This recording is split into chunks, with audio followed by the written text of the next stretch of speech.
Welcome to the Conceal Your Stash portion of this DVD. I've often been asked, why are you helping people break the law? The truth is, the law is already being broken. 18 million Americans smoke marijuana every day. 42% of Americans from the age 12 to infinity have tried marijuana at least once in their life.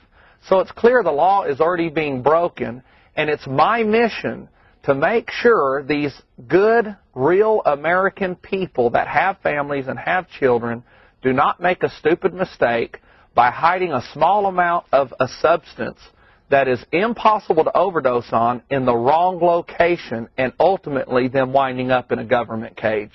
As you learned from the canine section, wear latex gloves when you're hiding your stash, because the marijuana dust that's transferred to the glove can be easily thrown away and not transferred to the vehicle. Never ever conceal your stash on the exterior of the vehicle, such as the gas cap compartment or the bumper. A narcotic detector dog can smell your stash really easy if you hide it in these locations. Never ever conceal your stash in plain sight, such as the console. A police officer can spot that from the driver's window very easily. Then he has probable cause to search your car. You wouldn't believe the people I arrested that had joints laying in their ashtray. Never ever hide your stash in easy-to-find locations such as the glove box. When you're digging around in the glove box for your insurance card, an officer can spot plain sight stashes. And never ever conceal your stash in a small overnight bag like this. I know it's convenient that when you're packing to grab your stash and throw it in, but it's a mistake because cops can search through these really easily. It's a really good idea to hide your stash in hard-to-find places, such as way under the dash.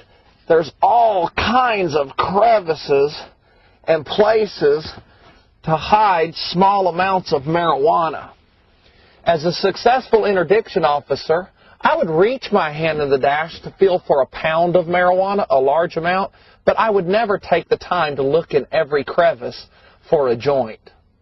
Remember, if it takes 15 minutes for you to hide your stash, it's going to take an officer at least an hour to find it, and that 15 minutes could quite possibly save you years in jail. Another good tip is to hide your stash toward the interior middle of the vehicle instead of close to the exterior. If we hide our stash close to the exterior, it's easier for a canine to detect this from outside the vehicle. Another really good idea is to conceal your stash as high as you can get it, such as the crevices and headliners of vehicles. It's hard for a narcotic detector dog to sniff up high. Another great place to conceal your stash is in your hand. I had an informant tell me that he never carried more than he could eat. He knew there was no way to overdose on marijuana, and if the red and blues lit him up in the back, he would simply swallow it. And remember, it's not illegal to smell like marijuana. It's illegal to possess marijuana. I learned another clever way to conceal your stash. When searching through vehicles, I would notice a small trap door cut in the floorboard. It didn't hurt the value of the vehicle, and the suspect would simply drop his stash through the trap door, and if I saw it, it looked like road debris. Get to know your vehicle. Every vehicle is unique in certain compartments that it contains. For instance, this vehicle contains a console that with some force can be lifted out, and there's all kinds of neat little crevices in there to tuck a joint.